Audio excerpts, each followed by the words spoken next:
Dear students, आज हम 11th class का एक नया यूनिट स्टार्ट करने जा रहे हैं और जिसका नाम है हाइड्रोकार्बन्स। इन लेक्चर्स में मैं कोशिश करूंगा कि हमारा जो फोकस होगा वो NCERT के ऊपर ही होगा। जो वहाँ पे पॉइंट्स होंगे वही आपसे डिस्कस किए जाएंगे। हाँ, कहीं कहीं पे जहाँ हमें लगेगा कि कोई एडिशनल इंफॉर्मेशन हमें देनी चाहिए, वो भी हम ऐड करते जाएंगे। तो स्टार्ट करेंगे फिर टॉपिक हाइड्रोकार्बन से। जिस तरह से आपको पता होगा और जो हमने पढ़ा भी है some basic concepts of chemistry में, जो पहला यूनिट है कि कंपाउंड्स किनको बोलते हैं। और हमें पता है कि कंपाउंड्स वो सबस्टेंसेस हैं जहाँ पे आप एक से ज़्यादा एलिमेंट्स पाओगे। फॉर एग्जांपल, मेरे पास एक सबस्टेंस है, फॉर एग्जांपल कार्बन डाइऑक्साइड। तो इस कार्बन डाइऑक्साइड में कार्बन और ऑक्सीजन एलिमेंट से ये बना है। तो ये जो सबस्टेंस है एक से ज़्यादा एलिमेंट्स का बना है। इसी तरह से अगर मैं यहाँ पे अमोनिया लिखूँ, ये इसमें भी एक नाइट्रोजन है और हाइड्रोजन, मतलब यहाँ पर भी ये अमोनिया जो है एक से ज़्यादा एलिमेंट्स का बना है। अगर मैं इसी तरह से लिखूँ H2O, ये भी एक सबस्टेंस है जो दो एलिमेंट्स हाइड्रोजन और ऑक्सीजन का बना है। वो सबस्टेंसेस जहाँ पे आप एक से ज़्यादा टाइप ऑफ एलिमेंट्स देखोगे, उन्हीं को हम कंपाउंड्स बोलते हैं। तो ये फिर कंपाउंड है। तो वाटर एक कंपाउंड है क्योंकि इसमें एक से ज़्यादा एलिमेंट्स पाए जा रहे हैं। इसी तरह से अमोनिया एक कंपाउंड है क्योंकि अमोनिया में भी एक से ज़्यादा किस्म के एलिमेंट्स हैं। और कार्बन डाइऑक्साइड भी एक कंपाउंड है क्योंकि इसमें भी एक से ज़्यादा किस्म के एलिमेंट्स हैं। तो इस बिना पे अब हम इजीली डिफरेंशिएट कर पाएंगे कि जो गिवन सबस्टेंस है क्या ये कंपाउंड है या नहीं। फॉर एग्जांपल, अगर मैं यहाँ पे एक और एग्जांपल दे दूँ C6H12O6, चूँकि इसमें कार्बन भी है, हाइड्रोजन भी है, ऑक्सीजन भी है, तो ये डेफिनेटली ये एक कंपाउंड होना चाहे और in fact it is a compound. इसके बरअक्स अगर मैं लिखूँ S8 में सिर्फ सल्फर ही मौजूद है, तो ये कंपाउंड कैटेगरी में नहीं आता है। तो इसका मतलब अब कंपाउंड्स क्या होते हैं ये हमें क्लियर है। नाउ अब मैं और एक एग्जांपल यहाँ पे देना चाहूँगा। CH4,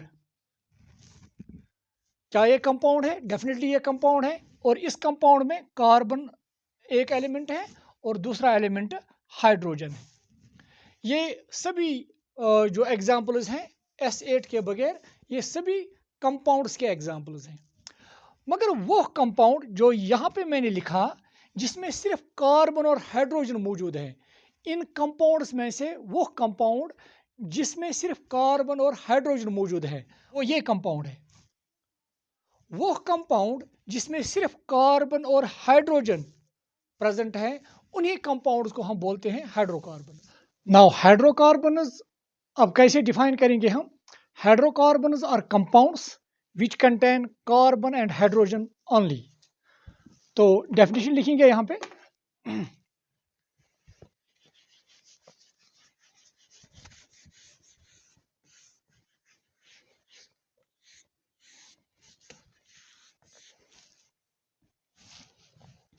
hydrocarbons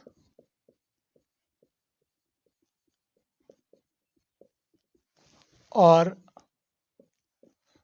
the compounds.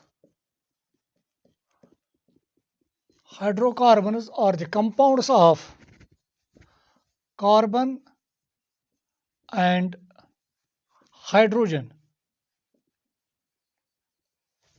only. वो कंपाउंड्स जो सिर्फ कार्बन और हाइड्रोजन के बने होंगे, उन्हीं को हम हाइड्रोकार्बन्स कहते हैं। फॉर एग्जांपल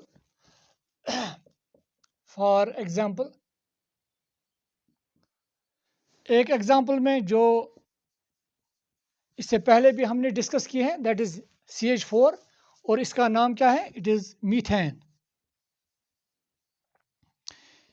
ये एक हाइड्रोकार्बन है। इसी तरह से एक और एग्जांपल हम यहाँ पे लिखेंगे, दैट इज CH3 चूँकि इसमें भी सिर्फ कार्बन और हाइड्रोजन ही है, तो ये भी एक एग्जांपल है हाइड्रोकार्बन की, और इसका नाम है ईथेन। इसी तरह से एक और एग्जांपल मैं यहाँ पे लिखने जा रहा हूँ, CH2 डबल बॉन्ड CH2। आपने लोअर क्लास में ये पढ़ा होगा, और इसका नाम क्या है, ईथीन। तो ये ईथीन जो है, इसमें भी सिर्फ कार्बन और हाइड्रोजन है, तो ये भी एक एग्जांपल है हाइड्रोकार्बन की। इसी तरह से एक और एग्जांपल मैं यहाँ पे लिख रहा हूँ, that is CH triple bond CH, और इसका नाम है ईथाइन।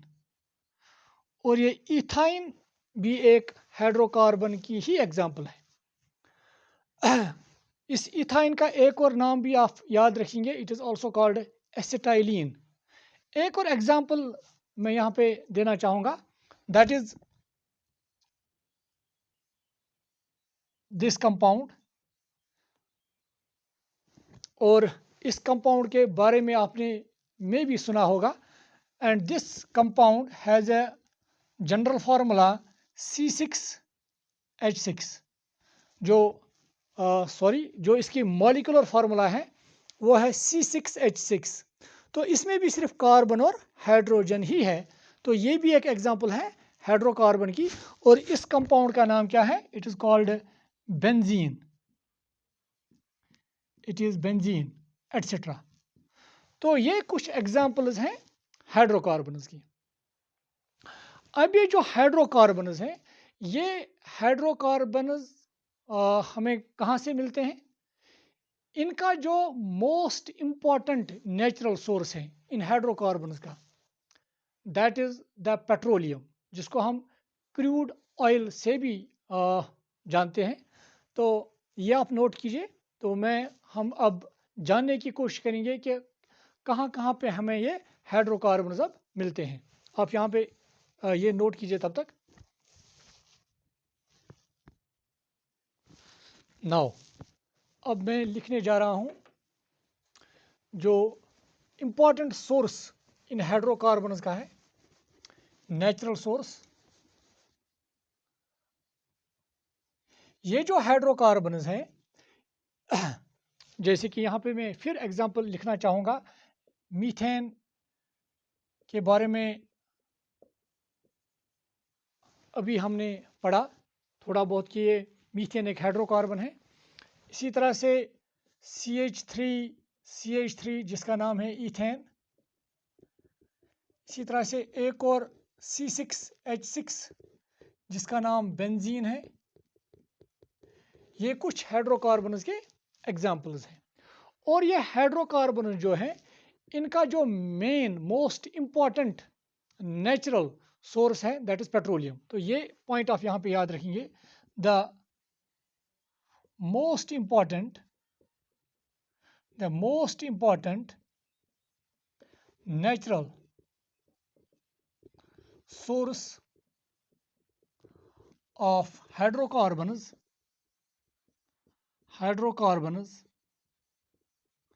is petroleum. और पेट्रोलियम का एक और नाम है, it is also called crude oil. तो ये एक पॉइंट आप यहाँ पे याद रखेंगे, जो मेन नेचुरल सोर्स इन हाइड्रोकार्बन्स का है वो है पेट्रोलियम। नाउ दूसरा पॉइंट, ये जो पेट्रोलियम प्रोडक्ट्स है, जैसे कि LPG है, और ये LPG गैस जो है it is liquefied petroleum gas, ये भी एक मिक्सचर है हाइड्रोकार्बन्स का। मतलब LPG गैस जो है ये हाइड्रोकार्बन्स का बना होता है, इसमें बहुत सारे हाइड्रोकार्बन्स होते हैं, it is a mixture of hydrocarbons. इसी तरह से CNG कंप्रेस्ड नेचुरल गैस, जो नेचुरल गैस है कंप्रेस्ड फॉर्म में, that is again mixture of hydrocarbons. कभी हम ये इस टर्म से भी इस टर्म को भी हम कभी कभी देखते हैं LNG, that is liquefied natural gas. और जो ये लिक्विफाइड नेचुरल गैस है, यहाँ पे दोनों ये नेचुरल गैस ही है, और यहाँ पे ये कंप्रेसर फॉर्म में है और यहाँ पे ये लिक्विफाइड फॉर्म में है। इसी तरह से एक और, that is called coal gas. ये डिस्ट्रक्टिव डिस्टिलेशन ऑफ कोल से हमें मिलता है, ये कोल गैस। और जो ये चाहे LPG, CNG, LNG या कोल गैस है, एक्चुअली ये होते हैं, इनका जो ये जो बने होते हैं ये gases, actually they contain mixture of hydrocarbons. तो ये जो गैसेस हैं ये हाइड्रोकार्बन्स के बने होते हैं। इनमें number of hydrocarbons mixed form में होते हैं। नाउ यहाँ पे जो क्वेश्चन हमसे पूछा जा सकता है, एक पॉइंट यहाँ पे जो आप यहाँ पे याद रखेंगे कि ये जो LPG गैस है, LPG gas, liquefied petroleum gas, और जो हम नॉर्मली डोमेस्टिक जो गैस सिलेंडर्स होते हैं, वहाँ पे जो ये LPG गैस हम इस्तेमाल करते हैं उनमें, उसमें जो मेन कॉन्स्टिट्यूएंट होता है उस LPG गैस का, क्योंकि वहाँ पे बहुत सारे हाइड्रोकार्बन्स हैं, मगर जो वहाँ पे मेन हाइड्रोकार्बन होता है जिसका वो बना होता है, that is butane and propane. ये आप याद रखेंगे, जो LPG है, LPG mainly contains butane and propane. एक और चीज़ यहाँ पे हम कहना चाहेंगे इस LPG गैस के मुतालिक, इस LPG गैस में अगर कभी लीकेज हो तो वहाँ पे हमें वो लीकेज कैसे पता चलता है कि उसमें एक सिमिलिंग एजेंट इस्तेमाल किया जाता है, एंड दैट सिमिलिंग एजेंट जो उस LPG गैस में डाला जाता है, दैट इज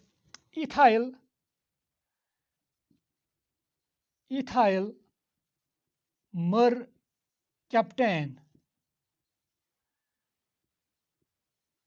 इथाइल मरकैप्टेन ये इस्तेमाल किया जाता है इस LPG गैस सिलेंडर में, ताकि अगर इसकी लीकेज हो तो हमें ईज़िली पता चल जाता है कि उसमें लीकेज है।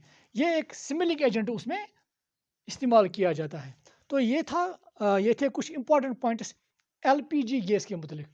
थोड़ा CNG के बारे में थोड़ा और कुछ जानने की कोशिश करेंगे, तब तक आप ये नोट करें।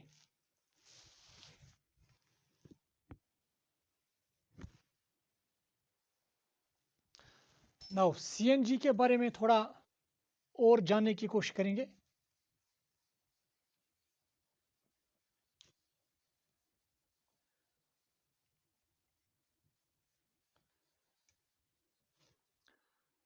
तो अब हमें ये पता होना चाहिए कि ये जो LPG गैस है, it is mixture of hydrocarbons, और इसमें जो मेन कॉन्स्टिट्यूएंट है that is butane and propane. Now और एक और चीज़ जो आप याद रखेंगे इस LPG के बारे में, उसमें हम सिमिलिंग एजेंट इस्तेमाल करते हैं, दैट इज़ कॉल्ड इथाइल मरकैप्टेन। और ये भी आप याद रखेंगे, इस इथाइल मरकैप्टेन जो मैंने अभी लिखा, इथाइल मरकैप्टेन, इसकी जो मॉलिक्यूलर फार्मूला है दैट इज C2H5SH। ये आप याद रखेंगे। नाउ अब नेचुरल गैस के बारे में, ये जो नेचुरल गैस है, नेचुरल गैस चाहे कंप्रेसर फॉर्म में है या लिक्विफाइड फॉर्म में है, इसमें ये भी मिक्सचर ऑफ हाइड्रोकार्बन्स का बना होता है, और इसमें जो मेन कॉन्स्टिट्यूएंट है दैट इज मीथेन। मीथेन इसमें मेन कॉन्स्टिट्यूएंट है, और इसके बावजूद मीथेन के बगैर और जो हाइड्रोकार्बन्स हैं वो होते हैं ईथेन, प्रोपेन और ब्यूटेन। और सबसे जिस गैस की परसेंटेज वहाँ पे हाईएस्ट होती है, सबसे जो मेन कॉन्स्टिट्यूएंट है वो है मीथेन। उसके बाद दूसरा नंबर आता है ईथेन का, जिसकी मकदार सेकंड नंबर पे है, दैट इज ईथेन। और ईथेन से भी थोड़ा कम मकदार में इसमें पाया जाता है प्रोपेन। इसी तरह से उसके बाद जो फोर्थ नंबर पे आता है, जिसकी परसेंटेज हम यहाँ लिखेंगे, दैट इज ब्यूटेन एटसेट्रा। तो यहाँ पे एक चीज़ आप याद रखेंगे, जो मेन कॉन्स्टिट्यूएंट है नेचुरल गैस का, दैट इज मीथेन। नाउ ये जो मीथेन है, इस मीथेन को जब हम आगे देखेंगे, इस मीथेन को एक और नाम से भी हम जानते हैं, it is also called marshy gas. ये दलदल एरियाज में पाया जाता है, that is why this methane is called marshy gas. तो ये एक और पॉइंट है जो आप यहाँ पे याद रखेंगे। नाउ अब मैं ये रब करने जा रहा हूँ। तो ये थे कुछ इंपॉर्टेंट पॉइंट जो नेचुरल गैस के बारे में हमें पता होने चाहिए। अब ये जो हाइड्रोकार्बन्स हैं, ये हाइड्रोकार्बन जो हैं, इन हाइड्रोकार्बन्स की बहुत ज़्यादा इंपॉर्टेंस है। जैसे कि जो भी हमने यहाँ पे लिखे हैं, जैसे कि एलपीजी हमने लिखा है, नेचुरल गैस लिखा है, कोल गैस, ये सभी एज फ्यूल इस्तेमाल होते हैं। तो उनसे हमें बहुत ज़्यादा एनर्जी मिलती है, जो हम डिफरेंट पर्पज़ के लिए इस्तेमाल करते हैं, चाहे ट्रांसपोर्ट चलाने के लिए, कुकिंग पर्पज़ के लिए, और भी कुछ चीज़ों में ये इस्तेमाल होते हैं। एक और इम्पॉर्टेंस है इन हाइड्रोकार्बन्स की, वो ये है कि ये hydrocarbons they also help us in making polymers. इनसे हम पॉलीमर्स बनाते हैं, पॉलीमर्स। हाइड्रोकार्बन्स की एक और इम्पॉर्टेंस क्या है कि हम इनसे पॉलीमर्स बनाते हैं। नाउ अब मसला है कि पॉलीमर्स हम किन को कहते हैं। एक्चुअली पॉलीमर्स और द सबस्टेंसेस, पॉलीमर्स वो सबस्टेंस होते हैं जिनके मॉलिक्यूल्स बहुत बड़े होते हैं, जेंट मॉलिक्यूल्स के सबस्टेंसेस बने होते हैं। और जब हम इन पॉलीमर्स को बनाते हैं, इन पॉलीमर्स को बनाने के लिए हमें क्या करना पड़ता है, हमें सिंपल मॉलिक्यूल्स को कनेक्ट करना पड़ता है, लिंक करना पड़ता है। फॉर एग्जाम्पल, जैसे मैं यहाँ पे लिखूंगा, अगर मेरे पास एक मॉलिक्यूल है CH2, ये एक एग्जाम्पल है हाइड्रोकार्बन की एग्जाम्पल है। इस हाइड्रोकार्बन से हम क्या करते हैं, इथेन मॉलिक्यूल्स की हम बात यहाँ पे करेंगे। इथेन को हम ले लेंगे, एक और इथीन मॉलिक्यूल को ले लेंगे, एक और इथीन मॉलिक्यूल को ले लेंगे। बहुत सारे इथेन मॉलिक्यूल्स को क्या हम करेंगे, ज्वाइन करेंगे, आपस में लिंक कराएंगे। जैसे कि इस इथीन को इस इथीन के साथ जुड़ जाना है, जहाँ अगर आप डेफिनेटली आपको पता होगा कि एक कार्बन 4 बॉन्ड्स बनाता है। तो इस कार्बन ने 2 बॉन्ड इस हाइड्रोजन के साथ बनाए हैं और 2 बॉन्ड इस कार्बन के साथ, तो इसने 4 बॉन्ड बनाए हैं। तो अगर मैं चाहूँगा कि ये कार्बन इस कार्बन के साथ जुड़ना चाहिए, तो फिर क्या होना चाहिए कि यहाँ पे फिर एक बॉन्ड यहाँ पे ब्रेक होना चाहिए। अब ये कौन सा बॉन्ड ब्रेक करेगा, इसमें ऑलरेडी जो डबल बॉन्ड है, और डबल बॉन्ड में एक बॉन्ड पाई बॉन्ड होता है, और पाई बॉन्ड चूंकि वीक बॉन्ड होता है, यही ब्रेक होता है। और जो ही ये ब्रेक होगा, इसकी एक वैलेंसी जो होगी वो फ्री होगी, क्योंकि अब इस कार्बन ने सिर्फ 3 बॉन्ड बनाए हैं, 2 हाइड्रोजन के साथ, एक कार्बन के साथ। अब ये कार्बन इस कार्बन के साथ जुड़ सकता है, मगर इस कार्बन के साथ जुड़ने के लिए इसको भी 3 ही बॉन्ड होने चाहिए। तो उसके लिए ये बॉन्ड ब्रेक करेगा, तो उसके बाद ये कार्बन इसके साथ। तो अब मैं क्या कर रहा हूँ, ये डबल बॉन्ड्स को मैं अब ब्रेक कर रहा हूँ, ताकि हमें समझ आए कि कैसे ये इथीन मॉलिक्यूल्स आपस में जुड़ जाएंगे। अब इसने अपना इलेक्ट्रॉन ऐसे समझिए जैसे कि इन्होंने अपना अपना इलेक्ट्रॉन वापस लिया। इसी तरह से इसने, वहाँ पे एक्चुअली डबल बॉन्ड था, मगर डबल बॉन्ड ब्रेक होकर इन्होंने अपना अपना इलेक्ट्रॉन वापस लिया। अब क्या होगा, ये जो कार्बन है जिसने अभी 3 ही बॉन्ड बनाए, अब ये एक बॉन्ड इस कार्बन के साथ बनाएगा। तो इस तरह से ये 2 इथीन मॉलिक्यूल्स जुड़ गए। अब ये वाला इसके साथ, तो ये भी जुड़ गया, और इसी तरह से ये दूसरे मॉलिक्यूल के साथ, और यहाँ पे ये इसके साथ। तो इस तरह से चेन जो है वो इस तरह से बन जाएगी, CH2 सिंगल बॉन्ड CH2 ये वाला, फिर ये CH2 सिंगल बॉन्ड CH2, फिर CH2 single bond CH2 and so on. अब ये जो प्रोसेस है, जिस प्रोसेस में हमने सिंपल मॉलिक्यूल्स को आपस में ज्वाइन किया है ताकि एक बहुत बड़ा मॉलिक्यूल बनाया, इस प्रोसेस को ही एक्चुअली पॉलीमराइजेशन कहते हैं। इसको पॉलीमराइजेशन कहते हैं। तो पॉलीमराइजेशन को कैसे हम डिफाइन करेंगे? Polymerization is a process in which small and simple molecules are linked with one another to form a giant molecule like this of high molecular mass। तो ऑटोमेटिकली जब मॉलिक्यूल बड़ा होगा तो इसका मॉलिक्यूलर मास भी ज़्यादा होगा। ये जो ये जेंट मॉलिक्यूल हमें मिला इस पॉलीमराइजेशन से, इसको बोलते हैं पॉलीमर। इसको पॉलीमर हम नाम देते हैं। और जो हम सिंपल मॉलिक्यूल्स यहाँ पे इस्तेमाल करते हैं इस पॉलीमर को बनाने के लिए, इनको नाम देते हैं हम मोनोमर्स। मोनोमर्स, इनको बोलते हैं मोनोमर्स। तो ये जो एग्जांपल है, इस एग्जांपल में हमने मोनोमर्स को, जो मोनोमर्स यहाँ पे लिए थे वो थे इथीन मॉलिक्यूल, और जो यहाँ पे एक बड़ा जेंट मॉलिक्यूल बना जिसका नाम था पॉलीमर, जिसका नाम था पॉलीमर। चूंकि मोनोमर इथीन था, पॉलीमर का नाम है पॉलीथीन। यहाँ पे जो ये पॉलीमर है, इस पॉलीमर, इस जेंट मॉलिक्यूल का नाम क्या है? It is called polythene. इसी को पॉलीथीन का नाम दिया गया है। और ये पॉलीथीन आपको पता है कि बहुत सारी जगहों पे इस्तेमाल होता है, पैकेजिंग पर्पज़ के लिए, इंसुलेटिंग मटेरियल के लिए भी इस्तेमाल होता है। तो ये थी एक process that is called polymerisation, और इस पॉलीमराइजेशन से हम पॉलीमर्स बनाते हैं। और यहाँ पे हमने जो मोनोमर्स इस्तेमाल किए ये पॉलीमर बनाने के लिए, वो था इथीन। और ये जो इथीन है ये एक हाइड्रोकार्बन है। तो इस वजह से हम हाइड्रोकार्बन्स को पॉलीमर बनाने के लिए भी इस्तेमाल कर सकते हैं। तो एक इम्पॉर्टेंस, एक तो एज ए फ्यूल ये इस्तेमाल होते हैं। अब दूसरी इम्पॉर्टेंस ये है, ये इस्तेमाल होते हैं एज पॉलीमर्स बनाने के लिए भी। कुछ और एग्जांपल्स देंगे और इसकी डेफिनेशन लिखेंगे इन पॉलीमर्स की, तब तक आप ये नोट करेंगे।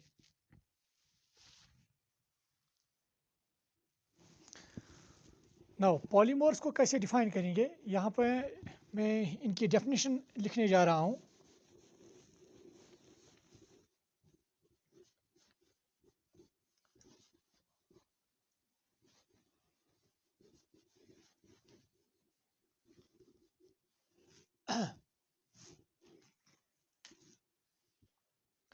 पॉलीमर्स और पॉलीमर्स है क्या है? एक्चुअली यार जेंट मॉलिक्यूल्स, बड़े मॉलिक्यूल्स होते हैं जो बने होते हैं बहुत सारे छोटे छोटे मॉलिक्यूल्स को ज्वाइन करके। Polymers are giant molecules formed by joining small and simple molecules। Small और सिंपल मॉलिक्यूल्स को ज्वाइन करने से जो हमें जेंट मॉलिक्यूल्स मिलते हैं उनको ही बोलते हैं polymers. So polymers are giant molecules formed by joining small and simple molecules through covalent bonds। Covalent bonds. और ये जो सिंपल मॉलिक्यूल्स आपस में ज्वाइन होते हैं, ये किन बॉन्ड्स से ज्वाइन होते हैं? They are actually covalent bonds. तो यहाँ पे मैं लिखने जा रहा हूँ the process of forming polymer is called polymerization। That is called polymerization. जो अभी मैंने एग्जांपल दिखाई थी कि मैं दोबारा वो एग्जांपल यहाँ पे देना चाहूँगा। CH2 डबल बॉन्ड CH2 एक और मॉलिक्यूल में ले रहा हूँ इथीन का ही, एक और molecule CH2 double bond CH2, एक और मॉलिक्यूल, और इनको मैं ज्वाइन करवाना चाहता हूँ। जो मैंने अभी कहा कि यहाँ पे एक कार्बन ने 4 बॉन्ड्स बनाए हैं, तो अभी ये 5वां बॉन्ड नहीं बना सकता है। तो इस कार्बन को अगर मैं चाहूँगा कि इस कार्बन के साथ बॉन्ड बनाना चाहिए, तो इसके लिए इसको क्या करना है, इसको ये बॉन्ड फिर ब्रेक करना है। आप समझो, मैं जैसे कि वहाँ पे मॉलिक्यूल्स अपने बॉन्ड्स ब्रेक कर रहे हैं, तो वो सिचुएशन में यहाँ पे दिखा रहा हूँ। एक्चुअल मॉलिक्यूल्स हमारे पास ये हैं, मगर आपस में जुड़ने से, आपस में जुड़ने के लिए इनको ये पाई बॉन्ड्स ब्रेक करने हैं। तो ये पाई बॉन्ड में ब्रेक कर रहा हूँ, ये मैं इलेक्ट्रॉन दिखा रहा हूँ इसका, ये इस जानिब, इस तरह से इसका, इस तरह से ये पाई बॉन्ड में ब्रेक करने जा रहा हूँ। अपना अपना इलेक्ट्रॉन ये वापस ले रहे हैं, ये बॉन्ड ब्रेक कर रहे हैं, ये और ये। अब इस कार्बन ने 2 बॉन्ड हाइड्रोजन के साथ बनाए और एक कार्बन के साथ, तो ये कार्बन और ये कार्बन अब जुड़ सकते हैं, और ये जो बॉन्ड होता है that is a covalent bond. और अब इसी तरह से ये मॉलिक्यूल और ये मॉलिक्यूल जुड़ गया, इस तरह से ये और ये मॉलिक्यूल जुड़ गया, ये दूसरे मॉलिक्यूल के साथ जुड़ जाएगा, और ये इसी तरह से जो इसके लेफ्ट साइड में मॉलिक्यूल्स होंगे उनसे जुड़ जाएगा। तो इस तरह से बहुत सारे मॉलिक्यूल्स जुड़ सकते हैं। तो जो पॉलीमर बनेगा वो इस तरह का होगा, CH2 single bond CH2 single bond CH2, इस तरह से।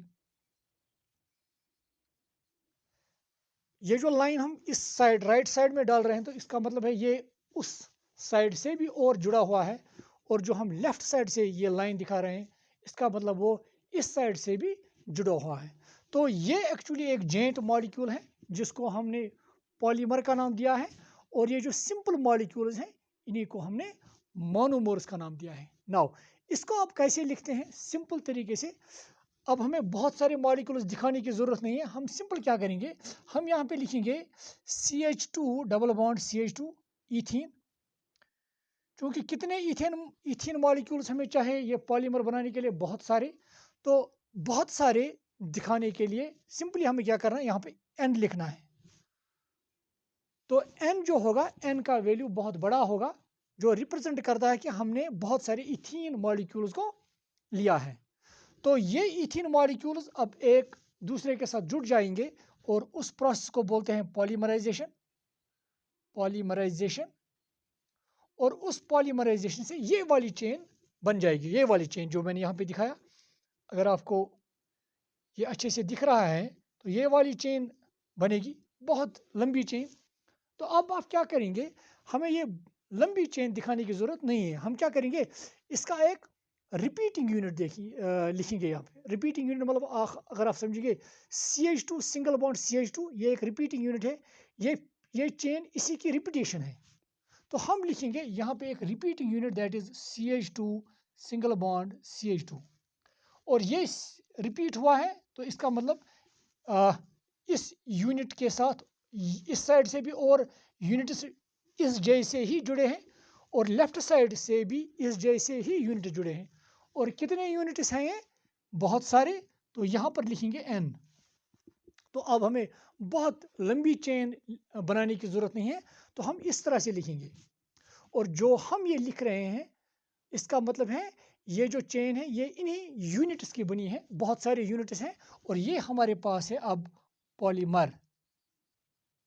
और ये जो हमने सिंपल मॉलिक्यूल्स यहाँ पे लिए हैं, दैट इज इथीन मॉलिक्यूल्स को हमने जोड़ा है, they are called monomers. Monomers या मोनोमर कहेंगे यहाँ पे, क्योंकि यहाँ पे मोनोमर इथीन है, इससे हमने ये पॉलीमर बनाया है। और इस पॉलीमर को जो हमने इथीन से बनाया है, इसका नाम है, यहाँ पे मैं लिखूंगा, इट इज कॉल्ड पॉलीथीन। और अब ये जो पॉलीथीन है, ये पॉलीथीन हमने किससे बनाया है, इथीन से। इथीन एक हाइड्रोकार्बन है, तो फिर ये हाइड्रोकार्बन की एक एप्लीकेशन है। तो हाइड्रोकार्बन से हम पॉलीमर्स लाइक पॉलीथीन बना सकते हैं। तो यहाँ तक आप नोट कीजिएगा और कुछ पॉइंट्स इसके बारे में हम बताने की कोशिश करेंगे, तब तक आप लिखिएगा ये।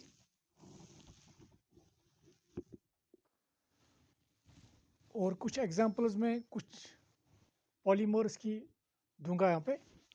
नाउ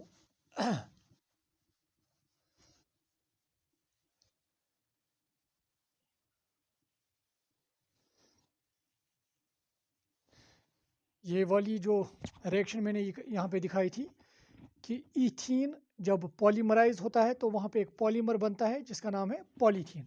इसी तरह से एक और मोनोमर है जो एक सिंपल मॉलिक्यूल है, उसको पॉलीमराइज करने पे हमें एक और पॉलीमर मिलता है, दैट इज कॉल्ड पॉलीस्टाइरीन।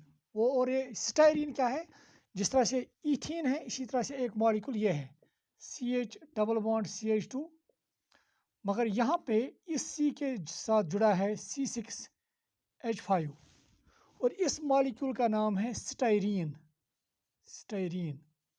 और इस स्टाइरीन, अगर इस स्टाइरीन के बहुत सारे मॉलिक्यूल्स को हम आपस में लिंक कराएंगे, आपस में ज्वाइन कराएंगे, तो उससे भी एक पॉलीमर बनता है and that is called polystyrene. तो पॉलीस्टाइरीन एक पॉलीमर है और ये पॉलीमर हमें मिलता है स्टाइरीन से। अगर आप देखेंगे ये जो स्टाइरीन है ये भी एक हाइड्रोकार्बन है, तो यहाँ पर भी पॉलीस्टाइरीन पॉलीमर हमें हाइड्रोकार्बन से मिलता है। इसी तरह से एक और like this CH double bond CH2 और यहाँ पे CH3 है, इसको बोलते हैं प्रोपाइलीन। और इनके मॉलिक्यूल्स को आपस में ज्वाइन करने से हमें एक और पॉलीमर मिलता है जिसका नाम है दैट इज पॉलीप्रोपाइलीन। और ये पॉलीप्रोपाइलीन जो है ये भी एक पॉलीमर है और ये पॉलीमर हमें मिलता है प्रोपाइलीन से। अगर आप देखेंगे ये जो प्रोपाइलीन है ये एक हाइड्रोकार्बन है, तो इसका मतलब है ये जो पॉलीप्रोपाइलीन पॉलीमर है ये भी एक एप्लीकेशन है हाइड्रोकार्बन की। एक और चीज़ आप यहाँ पे याद रखेंगे, ये जो हाइड्रोकार्बन हैं, एक तो हाइड्रोकार्बन से हमें जो डिफरेंट फ्यूल्स हैं उनमें हाइड्रोकार्बन पाए जाते हैं जो जिनकी बात हमने पहले की है। और अब इन हाइड्रोकार्बन से हम क्या बना सकते हैं, डिफरेंट पॉलीमर्स बना सकते हैं। इन हाइड्रोकार्बन से हम ड्रग्स भी बनाते हैं। जो स्टार्टिंग मटेरियल होता है ड्रग्स के लिए वो हम हाइड्रोकार्बन से भी बना सकते हैं और बहुत सारे डाइज भी हम बना सकते हैं हाइड्रोकार्बन से। एक और इम्पॉर्टेंट चीज़ आप याद रखेंगे, कुछ हाइड्रोकार्बन एक्ट करते हैं एज सॉल्वेंट फॉर पेंट्स। तो ये था एक इम्पॉर्टेंट इंट्रोडक्शन हाइड्रोकार्बन्स का। अब ये जो हाइड्रोकार्बन्स हैं इन हाइड्रोकार्बन्स को क्लासिफाई किया गया है, तो मैं अब ये रब करने जा रहा हूँ।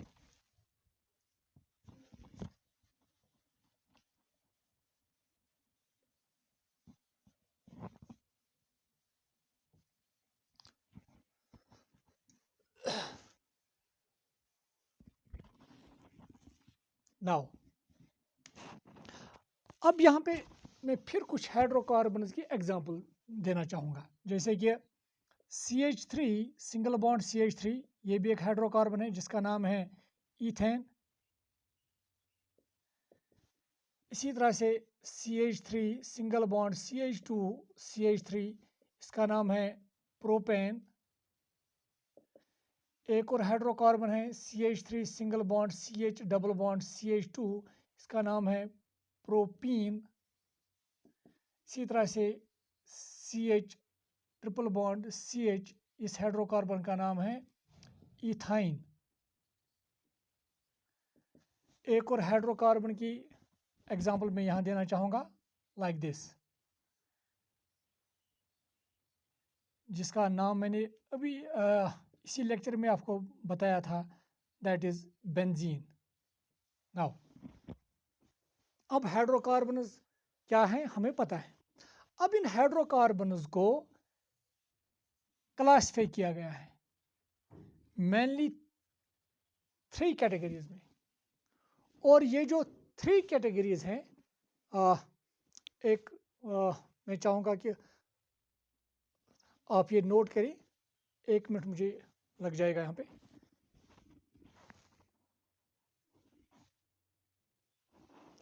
नाउ इन हाइड्रोकार्बन्स की अब क्लासिफिकेशन है। वो वाले हाइड्रोकार्बन्स जहाँ पे आप देखेंगे सिर्फ कार्बन कार्बन सिंगल बॉन्ड, जैसे कि यहाँ पे कार्बन और कार्बन के दरमियान सिंगल बॉन्ड है, यहाँ पर भी कार्बन और कार्बन के दरमियान सिंगल बॉन्ड है, यहाँ और इसके दरमियान भी सिंगल बॉन्ड है, मगर यहाँ पे एक तो सिंगल बॉन्ड है और यहाँ पे कार्बन कार्बन डबल बॉन्ड भी है, और यहाँ पे ट्रिपल बॉन्ड है, ट्रिपल बॉन्ड भी है। तो वो हाइड्रोकार्बन्स जहाँ पे कार्बन कार्बन सिंगल बॉन्ड है उनको बोलते हैं सैचुरेटेड हाइड्रोकार्बन्स। तो एक क्लास है सैचुरेटेड हाइड्रोकार्बन्स।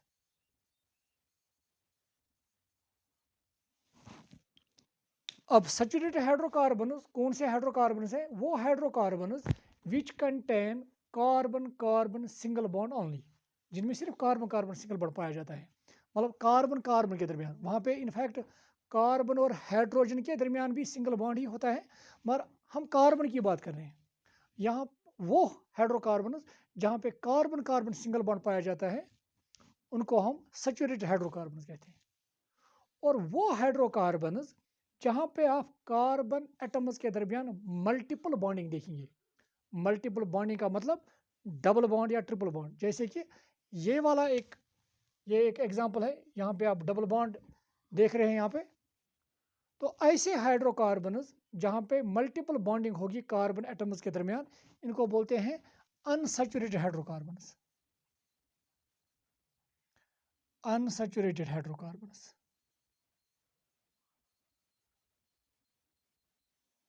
अब अनसैचुरेटेड हाइड्रोकार्बन्स हम किनको कहेंगे? वो hydrocarbons which contain carbon carbon double bond या ट्रिपल बॉन्ड, या कुछ ऐसे भी मॉलिक्यूल्स होंगे जहाँ पे डबल बॉन्ड भी होगा ट्रिपल बॉन्ड भी होगा। जो ही एक हाइड्रोकार्बन में डबल बॉन्ड होगा या ट्रिपल बॉन्ड या दोनों, तो उसको हम इस कैटेगरी में रखते हैं, दैट इज अनसैचुरेटेड हाइड्रोकार्बन्स। अब एक और क्लास बनाया गया है which we called aromatic hydrocarbons. Aromatic hydrocarbons.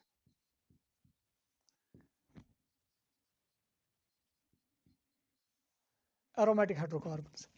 अब एरोमेटिक हाइड्रोकार्बन्स हम किनको कहेंगे? एरोमेटिक हाइड्रोकार्बन्स इनफैक्ट हम आगे इनको डिटेल में पढ़ेंगे, और यहाँ पे मैं कुछ पॉइंट्स इसके बारे में बताना चाहूँगा। Aromatic hydrocarbons are cyclic hydrocarbons. पहला पॉइंट ये साइक्लिक होते हैं, यार cyclic hydrocarbons, cyclic hydrocarbons but show some special properties. ये कुछ स्पेशल प्रॉपर्टीज दिखाते हैं, और इसकी एग्जांपल ये है। अब ये स्पेशल प्रॉपर्टी क्या है, थोड़ी बहुत मैं यहाँ पे आपके साथ डिस्कस करना चाहता हूँ। यहाँ पर भी आप डबल बॉन्ड देख रहे हैं इस बेंजीन में, तो फिर ये बेंजीन इस हिसाब से अनसैचुरेटेड हाइड्रोकार्बन में होना चाहिए, और इनफैक्ट ये अनसैचुरेटेड हाइड्रोकार्बन है, ये आपको याद रखना है, इट इज़ अनसैचुरेटेड हाइड्रोकार्बन। मगर इस अनसैचुरेटेड हाइड्रोकार्बन जो ये है बेंजीन, इसकी प्रॉपर्टीज ऑफ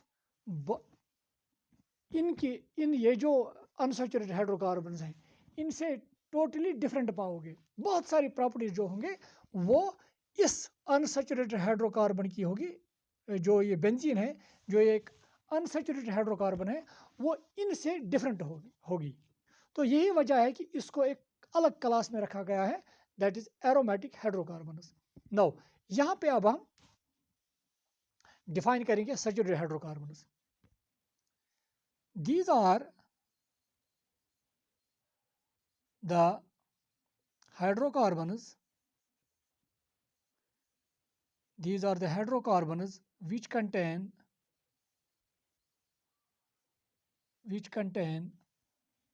carbon carbon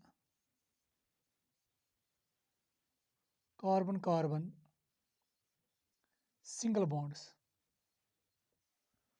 वो हाइड्रोकार्बन जहाँ पे सिर्फ कार्बन कार्बन सिंगल बॉन्ड्स पाए जाते हैं, इनको बोलते हैं सैचुरेटेड हाइड्रोकार्बन्स। एग्जाम्पल जैसे कि CH3 ईथेन, ये एक एग्जाम्पल है।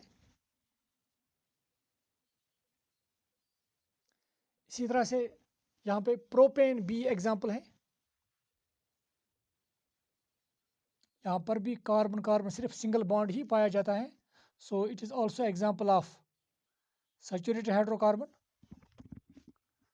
नाउ एक और एग्जाम्पल मैं यहाँ पे देना चाहूँगा, दैट इज CH4। वो हाइड्रोकार्बन जहाँ पे सिर्फ एक ही कार्बन पाया जाता है, तो उसको ऑलवेज इंक्लूड किया जाता है सैचुरेटेड हाइड्रोकार्बन के साथ, क्योंकि अनसैचुरेटेड में कार्बन कार्बन के दरमियान डबल बॉन्ड या ट्रिपल बॉन्ड होना चाहिए। क्योंकि यहाँ पे एक ही कार्बन है मीथेन में, तो इसको भी इंक्लूड किया जाता है सैचुरेटेड हाइड्रोकार्बन से। तो this is example of a methane etcetera. So they are the examples of saturated hydrocarbons. Now अब अनसैचुरेटेड हाइड्रोकार्बन्स को हम कैसे डिफाइन करेंगे? मुझे उम्मीद है कि आप वीडियो पॉज करके ये लिखोगे। तो अब मैं इसको रब करने जा रहा हूँ। इसकी मैं डेफिनेशन लिखना चाहूँगा यहाँ पे।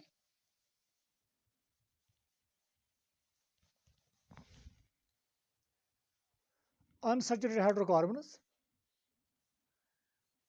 these are the hydrocarbons which contain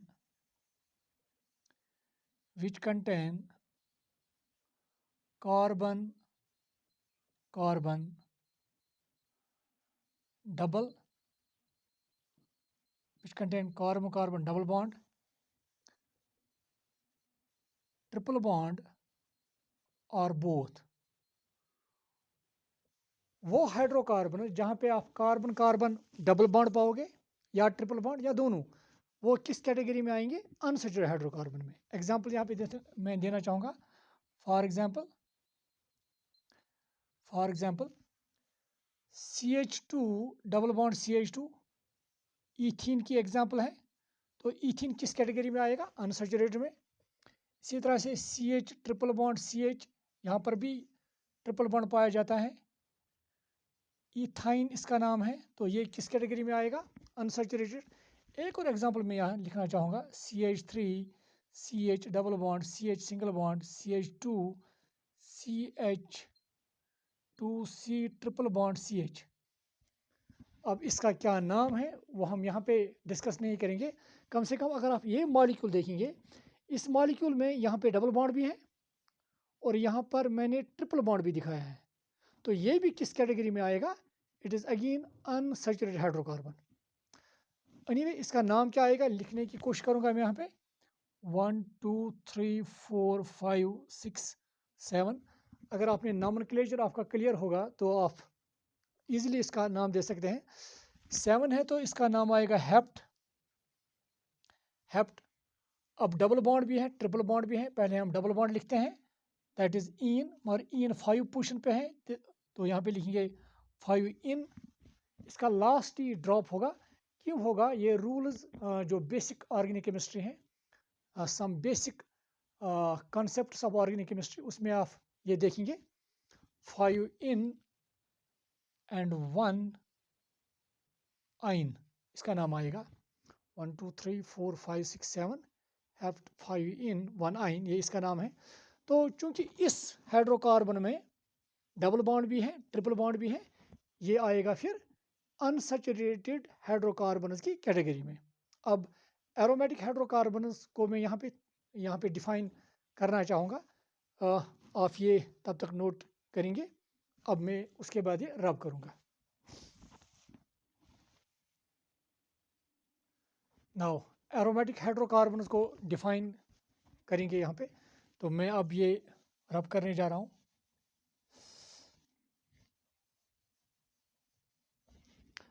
now अब एरोमेटिक हाइड्रोकार्बन्स को कैसे डिफाइन करेंगे?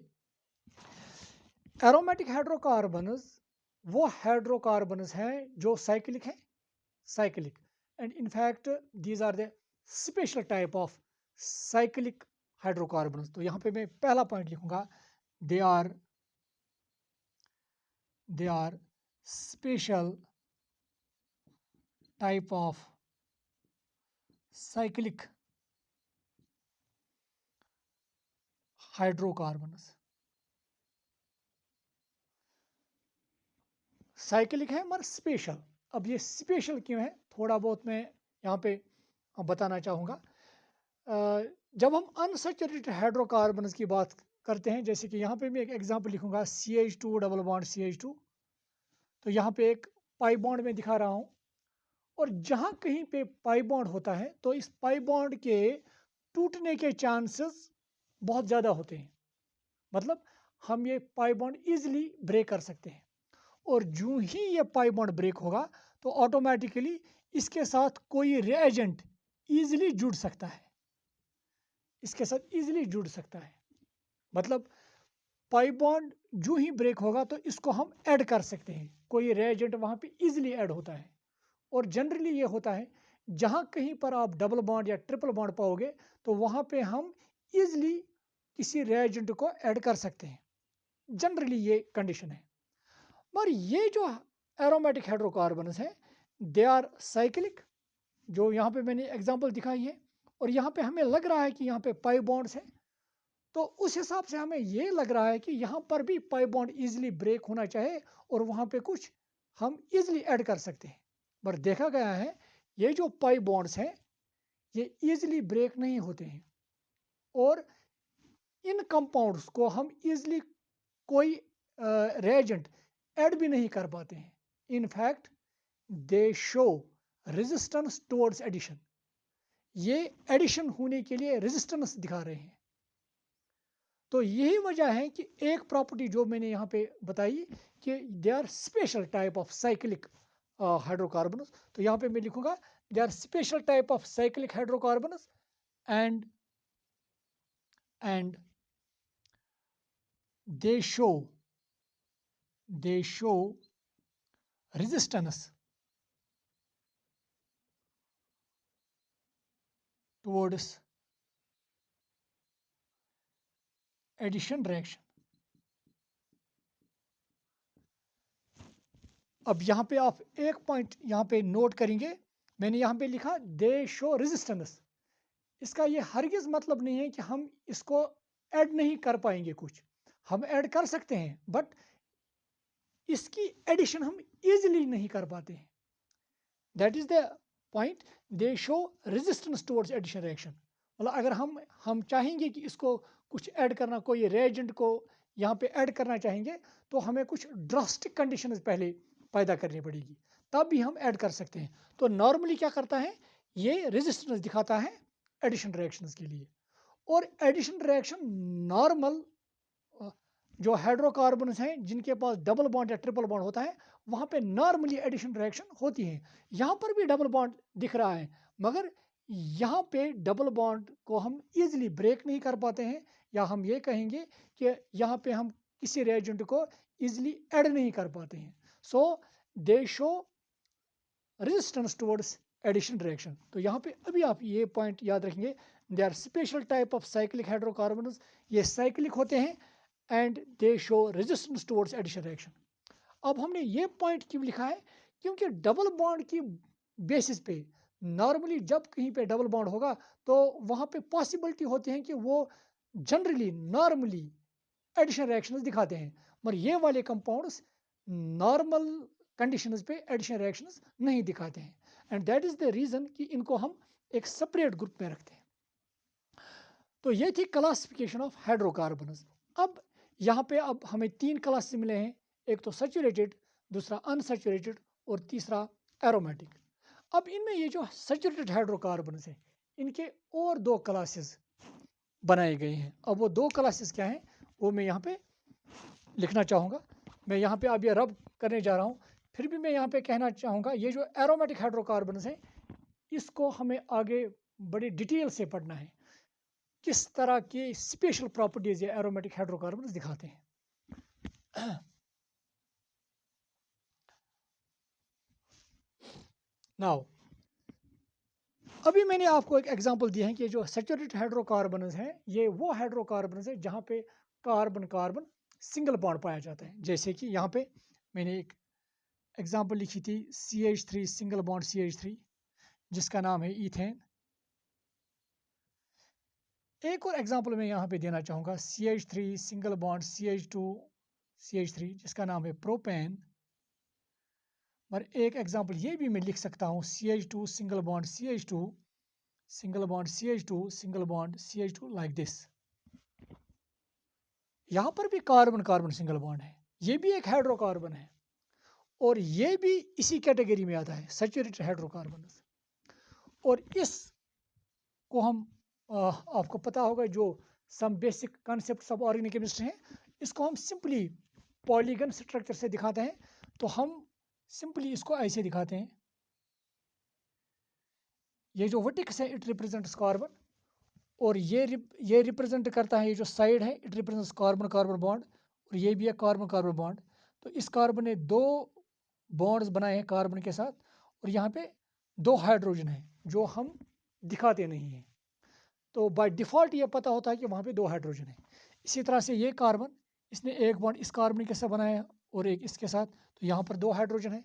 इसी तरह इसके साथ भी और इसके साथ भी दो दो हाइड्रोजन है और ये सेम है। अब नाउ अब ये वाले सैचुरेटेड हाइड्रोकार्बन्स हैं जहाँ पे कार्बन कार्बन सिंगल बॉन्ड है, ये भी सैचुरेटेड हाइड्रोकार्बन है जहाँ पे कार्बन कार्बन सिंगल बॉन्ड है। अब इनके दो क्लासेस किए गए हैं, वो सैचुरेटेड हाइड्रोकार्बन्स जहाँ पे कार्बन कार्बन सिंगल बॉन्ड है मगर ओपन फॉर्म में है, जैसे कि ईथेन और प्रोपेन, इनको बोलते हैं अल्केन्स। और वो सैचुरेटेड हाइड्रोकार्बन्स जहाँ पे कार्बन कार्बन सिंगल बॉन्ड है मगर जिन्होंने क्लोज्ड चेन बनाई है, इनको बोलते हैं साइक्लो अल्केन्स। तो अब इनके दो क्लासेस हैं, one is alkanes and the second one is cyclo alkanes. अब डिफाइन कैसे करेंगे? अल्केन्स और मैं चाहूँगा कि ये अल्केन्स यहाँ पे मैं डिफाइन अब मैं देखूँगा, पहले आपको ये पूरा बोर्ड दिखाई दे रहा है तो फिर मैं यहाँ पर ही इसकी डेफिनेशन लिखूँगा। नो मुझे लग रहा है कि यहाँ पे मुझे इसकी डेफिनेशन लिखनी चाहिए, तो यहाँ पे मैं रब करने जा रहा हूँ।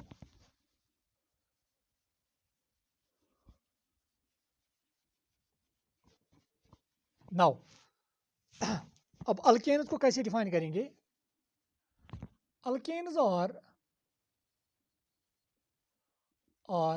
ओपन चेन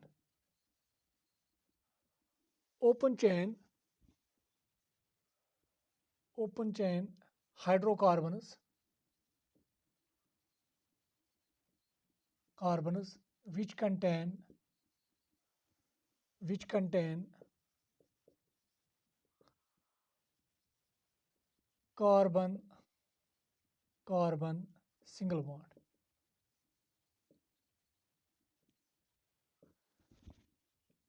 एग्जाम्पल लिखेंगे ईथेन, प्रोपेन एटसेट्रा। अब साइक्लो अल्केन्स को कैसे डिफाइन करेंगे? यहाँ पे मैं लिखूँगा साइक्लो अल्केन्स की डिफिनीशन। दीज आर, अगर हम देखेंगे these are actually saturated hydrocarbon, these are cyclic saturated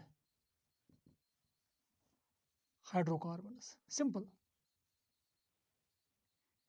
ये सैचुरेटेड हाइड्रोकार्बन्स हैं मगर कौन से? साइक्लिक वाले। These are cyclic saturated hydrocarbons. और इसकी एग्जांपल लिखेंगे, फॉर एग्जांपल साइक्लो ब्यूटेन। ये जो एग्जांपल है ये साइक्लो ब्यूटेन है एक्चुअली। इसी तरह से साइक्लो पेंटेन भी हम लिख सकते हैं, cyclo hexane and so on. तो ये थी एक क्लासिफिकेशन, एक इम्पॉर्टेंट क्लासिफिकेशन हाइड्रोकार्बन्स की। हाइड्रोकार्बन्स को हमने पहले 3 ग्रुप्स में डिवाइड किया था। एक तो है सैचुरेटेड हाइड्रोकार्बन्स, अनसैचुरेटेड और एरोमेटिक। सैचुरेटेड के 2 क्लासेस फिर बने हैं, one is alkanes and second one is cyclo alkanes.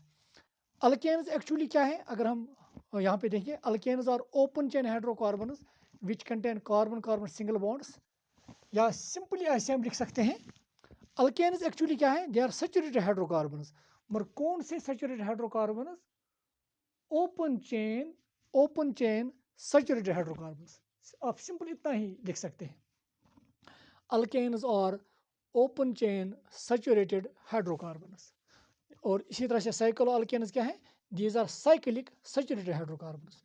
तो ये थी क्लासिफिकेशन अब हाइड्रोकार्बन्स की और हाइड्रोकार्बन्स को हम कैसे डिफाइन करते हैं, ये भी हमने यहाँ पे पढ़ा है। अब यहाँ पे क्या क्वेश्चंस आ सकते हैं, तो यहाँ पे मैं कुछ क्वेश्चंस यहाँ पे लिखने जा रहा हूँ। तो मुझे उम्मीद है कि आपको ये समझ आया होगा, तो ये आप नोट करेंगे, तो तब तक मैं कुछ क्वेश्चंस इस पे लिखूँगा जो आ सकते हैं, पूछे जा सकते हैं।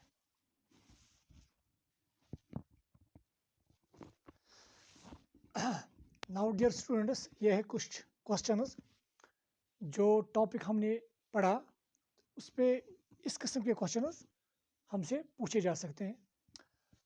जो क्वेश्चन फर्स्ट है, the main constituent of natural gases butane, methane, propane and none of these. और आपको पता होगा जो इसका मेन कॉन्स्टिट्यूएंट है, डेफिनेटली आपको याद होगा, दैट इज मीथेन। एक और चीज, क्वेश्चन नंबर सेकंड, इथाइल मरकैप्टेन के बारे में बात की हमने। ये एक स्मेलिंग एजेंट है जो हम एलपीजी गैस सिलेंडर्स में इस्तेमाल करते हैं, लीकेज पर्पज़ के लिए। तो इनमें से देखना है कि वो ये इथाइल मरकैप्टेन कौन है। C2H4, C2H6, C2H5SH, C2H2। और डेफिनेटली मुझे याद है कि आपको ये पता होगा, and that is C2H5SH। Benzene जो है, this benzene saturated hydrocarbon, unsaturated hydrocarbon, both, none of these. अगर आपको पता होगा, जो बेंजीन है वहाँ पे डबल बॉन्ड्स पाए जाते हैं। तो जो वो डबल बॉन्ड्स हैं, पाई बॉन्ड्स हैं, और जहाँ कहीं पे पाई बॉन्ड होता है दैट इज अनसैचुरेटेड, या आपको याद रखना है। तो इसका जो ऑप्शन है दैट इज बी। नाउ एक और क्वेश्चन है, question number 4, Marsh gas is. अगर आपको याद होगा, मैंने आपको कहा कि जो मार्श प्लेसेस होते हैं, वेटलैंड्स जो होते हैं, वहाँ पे जो गैस पाया जाता है दैट इज मीथेन। एक्चुअली उस मार्श गैस में मेन गैस मीथेन ही होता है, और मीथेन को कभी कभी हम मार्श गैस के नाम से भी जानते हैं। तो यहाँ पे ऑप्शन है मीथेन, ईथेन, प्रोपेन और ब्यूटेन। तो इसका नाम है मीथेन। इस मार्श गैस जो ऑप्शन है, ऑप्शन ए आएगा यहाँ पे। एक और चीज़ मैं यहाँ पे लिखना चाहूँगा, ये जो इथाइल मरकैप्टेन है, इसका आयुर्वेदिक नाम अगर हम दे देंगे, it would be ethane thiol, क्योंकि एसएच को थायोल फंक्शनल ग्रुप से हम जानते हैं। एसएच के लिए हम थायोल फंक्शनल ग्रुप या थायोल का नाम देते हैं एसएच को। ये एक इनफैक्ट सेकेंडरी सफिक्स होता है, और सेकेंडरी सफिक्स में एसएच को है, जो एसएच है इसका नाम है थायोल। तो इसलिए इसका हम एक और नाम भी दे सकते हैं, ईथेन थायोल। इथाइल मरकैप्टेन भी इसका नाम है, और ईथेन थायोल भी आप इसका नाम याद रखेंगे। आज हमने ये जाना कि हाइड्रोकार्बन्स क्या होते हैं, हाइड्रोकार्बन्स को कैसे डिफाइन करते हैं, और इसकी क्लासिफिकेशन किस तरह से की गई है वो हमने यहाँ पे देखी है। और जो एक्सपेक्टेड क्वेश्चंस हैं इस पोर्शन में से, वो भी हमने यहाँ पे देखे हैं। तो नेक्स्ट क्लास में हम अल्केन्स देखेंगे। So this was all about the today's lecture. So thank you, dear students.